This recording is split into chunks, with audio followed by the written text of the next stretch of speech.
Okay guys, so since we already created no yung uh all the files, all um projects, I mean all files na kakailanganin natin, let's go naman ngayon sa mismong model natin. So we'll go sa model, puntahan natin yung kinreate natin na file na username practice. So dito mapapansin nyo, we do have yung class natin. No, para saan ba yung class na ginawa natin? Ginawa natin yung username practice or yung class na yan to hold yung user input, no? When we say user input, eto yung nilalagay ng user natin sa mismong field natin. Okay? Let me show you kung paano yung user input. So, dito guys, if you can visit my CodePen account, makikita nyo yung mga files na to. So, dito guys is meron kang username and password and then submit. So, usually we do kapag nagsa-sign in kayo sa Facebook, sa Instagram, TikTok, mga ganyan, or sa mga accounts na meron kayo. Okay? So, eto guys, kapag sinabi natin user input, eto yung nilalagay ng user. Let's say for example, nilagay ni user ay Anlay. Yan. So, si Anlay ngayon, eto yung user input. At the same time, eto yung data na ipaprocess natin. For example, naglagay ka ng username mo dyan na hello to Apalit school. Example, yan. So, that's an example of user input. Okay, so yan yung sinasabi ko sa inyo na i-hold ng mismong username practice natin. So basically, kung ano yung magiging laman yan, yun yung i-hold ng username practice natin. So, pakita ko lang demonstration sa inyo kung ano yung mangyayari dito sa model natin. So, itong username na ito guys, ito yung holder or kung ano man yung nilagay mong user input dito, for example, Cedric, papasok muna yan dito sa username. Kapag naglagay ka ng anything na password dito, yung data na yan, papasok siya dito sa password natin. And then, ano mangyayari? Through this is mapapasa sa mismong model natin, no, na username and password. So, kagaya ng ginawa natin sa mismong code natin, guys, eto siya. Okay? So, meron tayong class dito. But this one, ang pangalan ng class is username practice.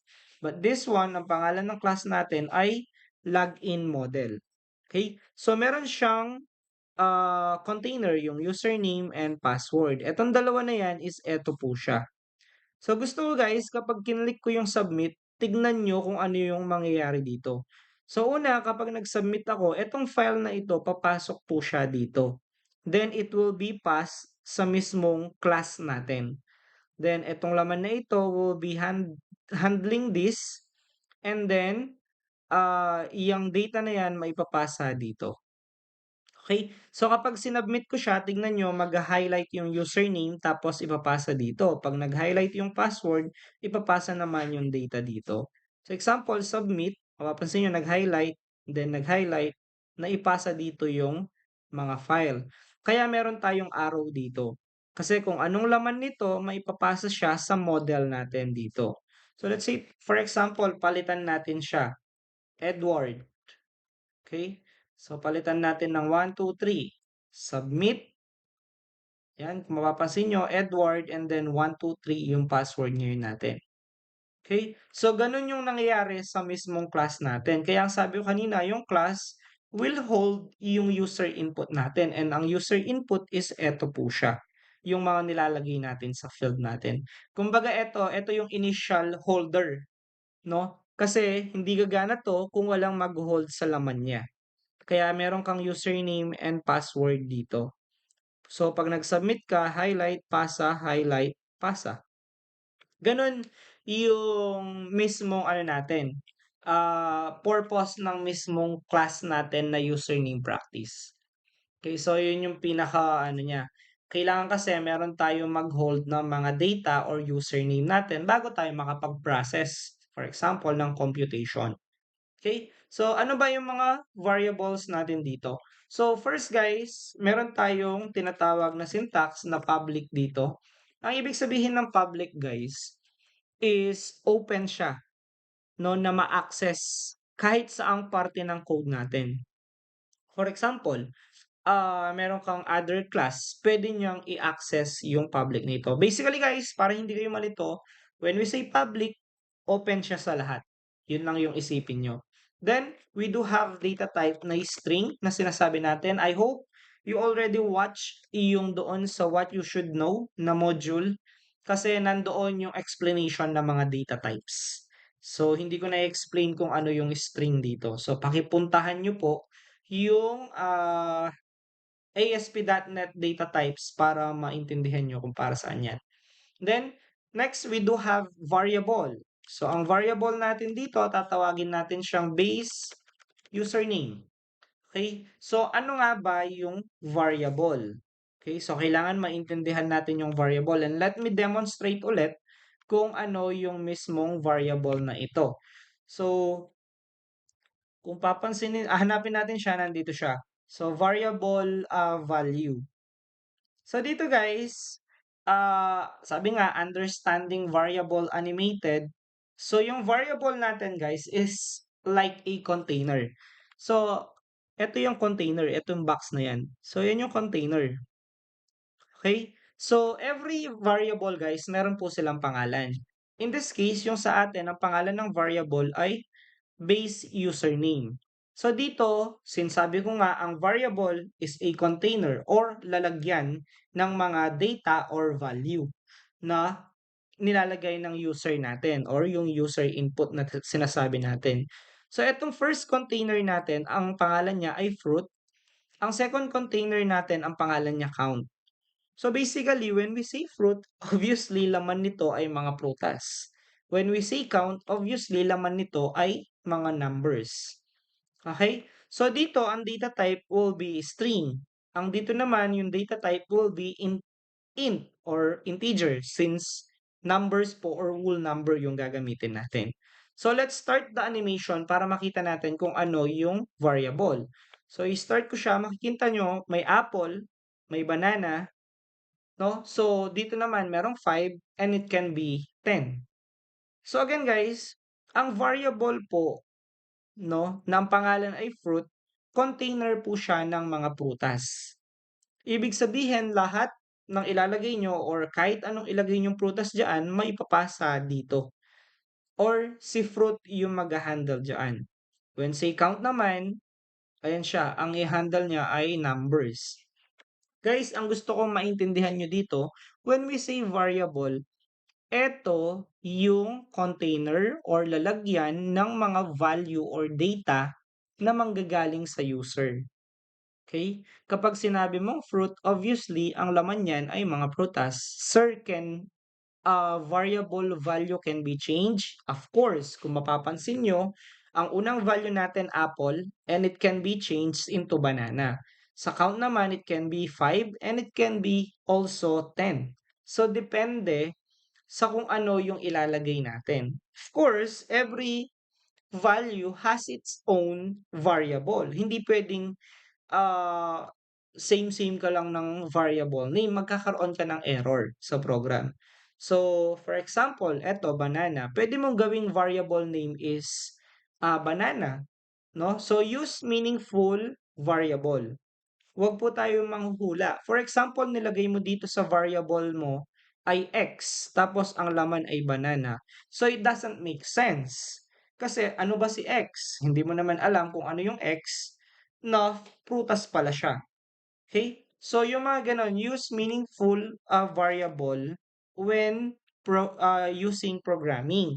No, kasi pag po yan ay dumami na yung code nyo, mahihirapan po tayo mag-track kung para saan yung variable na yun if we are not using yung tinatawag po natin na meaningful variable. So, I hope you understand kung ano yung variable.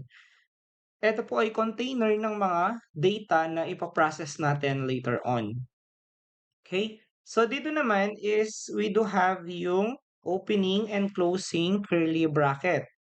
So, yan po yung laman niya. Ngayon, sa loob niyan, meron po tayong tinatawag na get and set. Okay? So, ngayon, para saan ba si get and set? So, let me show you kung paano yung get and set po natin. So, ito siya. So, dito guys, ay meron po tayong, for example, mailbox. Ang mailbox natin, ang property name niya, of course, or yung mismong laman niya, ay Geraldine, yung laman niya. Okay? So, kapag sinabi kasi natin set, guys, tayo yung nagbibigay ng name. Kapag naman sinabi natin get, kinukuha natin yung pangalan na yon or yung value na yon. So, ganun siya. Again, ulitin ko lang. Kapag set, tayo yung nag-a-assign ng pangalan. Kapag naman get, tayo yung kumukuha ng pangalan. Or if we use in programming, if we use yung word na set, ibig sabihin, we're assigning values or we're assigning names. Kapag naman get, we're getting values or we're getting names. For example, yung initial na value name natin will be Geraldine. If we put yung set, mapapalitan siyang Cedric. So, set name is equals to Cedric. So, what if ayaw natin yung Cedric? Isa-set natin siya into Idol Edward. So, ayan siya.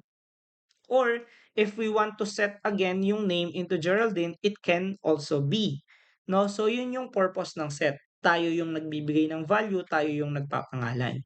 Kapag get naman guys, tayo yung kumukuha ng value. So, kaya nga get eh. Get name Geraldine.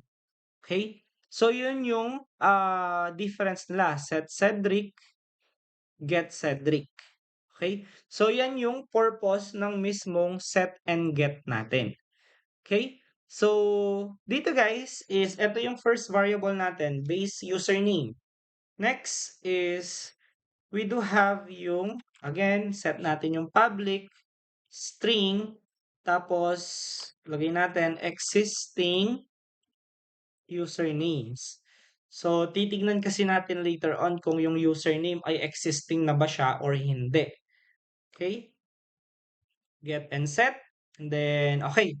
So, yan yung purpose naman ng existing natin. Ngayon, guys, ang gusto kasi natin, syempre sa isang, for example, sa Facebook, 'di ba, ang ginagawa doon is marami siyang ino-hold ng mga username. Chine-check niya kung yung username ay taken na ba siya or existing na ba siya. So, medyo gagayahin natin yung part na yon. So, para magawa natin yon, gagamit po tayo ng tinatawag natin na list. So, alisin natin yung data type na string. Ang gagawin natin, di-declare natin yung list. Ayan siya, nasa baba na agad.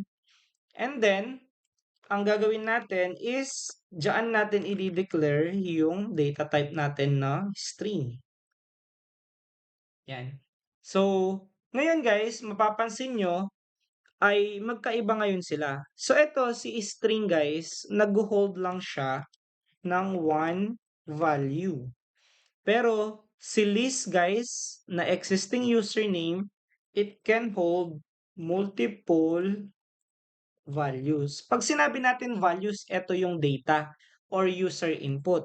Example na lang, we do have Mike.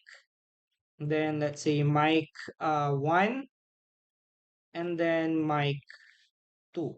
So, let's say ito yung values ngayon natin na existing na. So, meron kang mic 1, and then meron kang mic 2. So, yun yung tinitignan ng existing username natin. Okay, so ito kaya niya lang i-hold one values kasi hindi naman siya list. Ang list naman or yung existing username natin I can hold multiple values kasi nga naka-list po siya. When we say list, ito po yung tinatawag natin na dynamic. Ibig sabihin, nagbabago yung sizes. So, let me demonstrate sa inyo kung paano yung list natin. So, ito siya. Okay, so let's say for example guys, yung list natin or yung variable name na existing username, ito siya, no? Yung mismong box. So again, variable pa rin yun, container pa rin siya, kaya box siya. No? Ang difference lang ay ginamitan natin siya ng list. Ibig sabihin, it can hold multiple values. Again, remember, ito ngayon si existing username. So, ang size natin 0 kasi wala siyang laman. Pero if we start yung animation, naglagay tayo ng 1 apple, nagkakaroon siya, nagbabago yung mga sizes, no? So, yan yung tinatawag natin na list, guys. Kapag gumamit ka ng list, it can hold multiple values at the same time, nagbabago yung size niya based sa kung ilan yung nilalagay at inaalis mo. So as you can see, 3 siya ngayon, 4, and then mag-aalis ka ng dalawa, magliliit siya into 2 yung size na lang. Okay, so I hope yung list natin clear siya, no? Para lang maintindihan, ang list po ay it can enlarge yung size based sa kung ilang value yung nilalagay mo, and also it can shrink or mapaliit based sa kung ilan yung inalis mo. So basically, dynamic po siya. Nagbabago siya over time kung ilan yung sineset na value sa kanya. So yun po yung purpose ng list po natin. Okay? So yan ngayon, yung existing username natin will hold yung multiple values. Example, yung mga apples kanina. So kapag gumamit kayo ng list, remember, it can large, it can shrink based sa kung ilan yung data na nilalagay nyo. So ngayon, meron tayo ulit public string. Tapos, ang ilalagay natin na variable dito ay suggested username. Siyempre, kailangan mag-suggest tayo ng username kapag taken na yung nilagay na username ng mismong user natin. For example, meron ka ng ang gustong username ay Mike.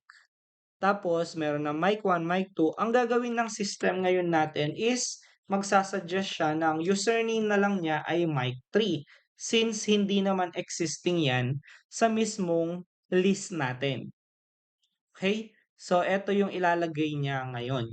So, yan yung magiging mga variable natin, and yun yung mga work ng ating mga variables. So I hope naiintindihan nyo kung paano nagwo-work ngayon yung models natin.